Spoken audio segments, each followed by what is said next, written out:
Hello guys, আসসালামু আলাইকুম। আপনারা সবাই কেমন আছেন?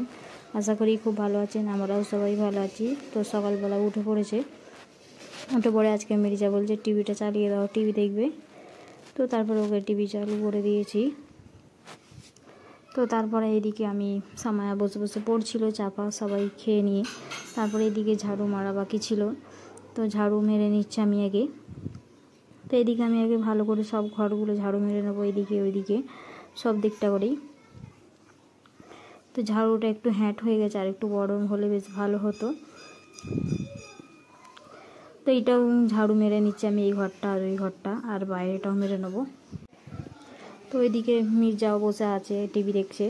তো এদিকে আমি ঝাড়ু ফাড়ু সবগুলো মেরে নিয়ে পোছা লাগিয়ে নিয়ে তারপরে আমি লেগে যাব ওইদিকে, ঘর পোছা মেরে নিয়ে রান্না করার দিকে চলে যাব। তো ঝাড়ু পোছাটা করতে একটু দেরি হয়, তো তারপরে তাড়াতাড়ি হয়ে যায়। আর ক্যামেরার সামনে সব কিছু করলে আর একটু দেরি হয়ে যায়, বেশি দেরি হয়ে যায়। তো তারপরে এইদিকে আমি সবগুলো ঝাড়ু মেরে নেবার পর আমি পোছা মেরে নেবো, মেরে নিয়ে আমি এদিকে রান্না করার জন্যও যাব। তো রান্নাতে আজকে কি হবে এখন চিন্তাভাবনা নেই, তো পরে হবে। তো এইদিকে মির্জা দাঁড়িয়ে খেলছে। তো খেলার পরে ওইদিকে ওদের গোসল করিয়ে দিয়েছিলাম, কেন রান্নার কিছু ছিল না মতো, নিয়ে আসবে তো তারপরে রান্না হবে। তো এদিকে আমি ওদের দুজনকে গোসল করিয়ে দিয়েছি। গোসল করিয়ে দেওয়ার পরে ওদের কাঙ্গি করে দিচ্ছিলাম। তো সামায়া নিজে সব করতে শিখে গেছে, তো ওকে আমি একাই করতে দিই বেশিরভাগ। তো এদিকে তেলও লাগিয়ে দিচ্ছি মির্জাকে, আর পাউডার লাগিয়ে দিচ্ছি দুজনকে। তো সামায়া তো কাঙ্গি করে নিয়েছে, তো এদিকে মির্জাকে ভালো করে লাগিয়ে দিয়েছি। আর এদিকে টিভি চলছে বলে টিভির দিকে দুজনেই তাকিয়ে আছে। তো দুজনকে গোসল করে ফ্রেশ করে দিয়েছি। এদের দুজনের করে দিলে আগে তো আমার কাজ ফুরসত হয়ে যায়, তো ওই দিকে আর আমার কোনো অসুবিধা হয় না। তো তারপরে খুব রোদও বেরিয়েছে, তো তার জন্য খুব গরমও হচ্ছে, তাই জন্য তাড়াতাড়ি গোসল করিয়ে দিয়েছি। তো সামায়া এদিকে ক্রিম মাখছে। তো এদিকে আমি সবজিও নিয়ে এসে দিয়েছিল, তো সবজি কিছু রান্না করেছিলাম। রান্না করার পরে এদিকে আমি এদের ভালো করে ফ্রেশ করে দিয়ে তারপরে আমি ওইদিকে রান্নার দিকে কাজে গেছিলাম। তো রান্না করে নেবার পর ওইদিকে আমি সবগুলো রান্না করে নিয়েছিলাম। তো তারপরে ভাবলাম একটু পুঁই শাক কেটে নিয়ে আসি, পুঁই শাক রান্না করবো ডাল দিয়ে। তো তাই আমি কাটতে গিয়েছিলাম। তো পুঁই শাকটা ভালো করে কেটে নিচ্ছিলাম। তো 2-4টে ডাল কাটবো, বেশি কাটবো না। তো খুব রোদ বেরোচ্ছে, তো গরমও হচ্ছে, আর পাটাও পুড়ে যাচ্ছে।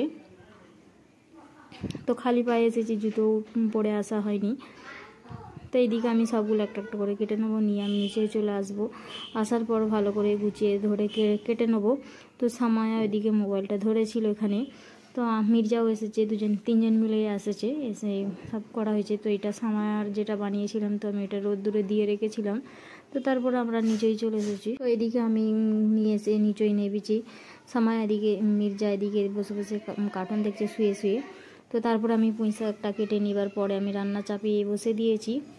তো এদিকে পেঁয়াজ লাল করতে বসিয়ে দিয়েছি। তো আর আমি ভালো করে কেটে নিয়ে ছোটো করে ধুয়ে রেখে দিয়েছিলাম। রেখে দেওয়ার পরে তারপরে রান্না চাপিয়ে দিয়েছি। তো কিছুটা রান্না হয়ে গেছিলো, তার জন্য দেখানো হয়নি। তো এদিকে আমি ভাবলাম পুঁই শাকটা কেটে নিয়ে এসেছি যখন, আপনাদের দেখাই কেমন করে রান্না করব। তো আমি আগে সবগুলো দিয়ে দিয়েছি। দিয়ে দেওয়ার পর মশলা দিয়ে দিয়েছি। দিয়ে দেওয়ার পরে মুগের ডাল ছিল, তো আজকে ভাবলাম মুগের ডাল দিয়ে রান্না করি। তার জন্য আমি মুগের ডাল দিয়ে সব কিছু দিয়ে একসাথে ভালো করে একটু কষিয়ে নেবো। দিয়ে এদিকে আমি ভাতও দিয়ে দিয়েছি। তো ভাত দিয়ে দেওয়ার পর আমার রান্না হয়ে গেছিলো। তারপরে আমরা সবাই খেয়ে নিয়েছি। খেয়ে নেবার পর বিকালের দিকে এইটা সাবুদানাটা নিয়ে, তো সাবুদানার ক্ষীর বানাবো বলে তো কেটে নিচ্ছি আগে, আমি একটা জায়গায় নিয়ে নিচ্ছি। তো অল্প করে নেবো, আজকে আমি প্রথমবার এটা করব, কেন আমি আগে কোনো দিন করিনি। তো এটা করছি, তো তার জন্য আমি আগে এটাকে ভালো করে আমি ধুয়ে নেবো একটা জায়গায়, দুবার করে ভালো করে সাবুদানাটাকে ধুয়ে নিলে আগে কি হয়, চিপচিপটা থাকে না আর। তো আমি বেশি করে পানি দিয়ে দুবার করে ভালো করে চালের মতন করে ভালো করে দিয়ে নাড়িয়ে ধুয়ে নেবো। তো দুবার করে আমি ধুয়ে নিয়েছি, একবার নয় আমি দুবার করে ধুয়ে নিয়েছি। তাহলে বেশি চিপকে যায় না রান্না করার সময়, আর না হয় চিপকে যায়, দেখা যায় না ফেটে যায়। তো আমি দুবার করে ভালো করে ধুয়ে নিচ্ছি। তো ধুয়ে নিয়ে আমি একটু বেশি করে পানি দিয়ে আধ ঘন্টার মতন করে ভিজিয়ে রাখবো, প্রায় আধ ঘন্টা ঘড়ি দেখেই আমি আধ ঘন্টা মতন রেখেছিলাম। তো তারপরে আমার দেখছো পুরোটা ফুলে গেছে। তো প্রায় আমি আধ ঘন্টা পর আমি দেখেছি এটা পুরোটা ফুলে গেছে। তো আমার একটুখানি ভাবছিল আর একটু বেশি পানি দিলে বেশ ভালো হতো, আর একটু ফুলে যেত। তো তারপরে আমি এদিকে দুধটা গরম করে রেখে দিয়েছি। তো একটা অন্য জায়গায় করব, সেই জায়গাটা আমি একটু ঘি লাগিয়ে দেবো, নাই চিপকে যাবে। ঘি না লাগালে পুরো চিপকে যাবে আর তুলতে পারবে না এটাকে। তো যেই দুধটা দিয়ে আমি করব ওই দুধটাকে আমাকে গরম করে নিতে হবে, গরম করে নিয়ে ঢাললে তবে ভালো হয়। তো এদিকে আমি ঘিটা লাগিয়ে দিবার পরে আমি এটাকে দিয়ে একটু ঘিয়ের ওপর দিয়ে একটু শুধু বাস নাড়িয়ে নেবো। নাড়িয়ে নেবার পরে তারপরে আমি এতে দুধ দেবো। তো একটু ভালো করে নেড়ে নেবার পরে আমি দুধটাকে গরম করে রেখেছিলাম যে পাত্রই, সেই পাত্রটা আমি দিয়ে ঢেলে দেবো দুধটা। তো আলাদা করে গরম করাটা আমি দিয়ে দিচ্ছি। এবার দিয়ে অল্প অল্প করে দিয়ে আমি ভালো করে নেড়ে নেবো। তো নেড়ে নেবার পর ভালো করে হয়ে যাবে এটা। তো এটা ভালো করে নেড়ে নিচ্ছি। তারপরে দেখছো ঘিটা ওপরে দিকে কত সুন্দর লাগছে দেখতে। তো ভালো করে অল্প অল্প করে গরম করা দুধটা আমি দিচ্ছিলাম। দিবার পরে ভালোই লাগছিল বেশ। তারপরে আমি 2 চামচ মতন চিনি, তো নিয়ম মতন চিনিও দিয়ে দিয়েছি। চিনি দিয়ে দিবার পর আমি ভালো করে ফুটিয়ে নিচ্ছিলাম। তো ফুটিয়ে নেবার পর দেখতে পাচ্ছ কত সুন্দর লাগছে। তো খুব সুন্দর লাগছে আর খেতেও খুব ভালো হয়েছিল। তো সামায়াকে মির্জাকে দিচ্ছিলাম, তো সবাই খাচ্ছে। এটা একটু ফুটিয়ে নেবার পর একটু রাখতে হবে, কেন এটা আরও ফুলবে। তো খুব সুন্দর মতন ফুলেছিল, খুব ভালো লাগছিল খেতে, বেশ ভালো লাগছিল। সামায়াও খাচ্ছিল, মির্জাও।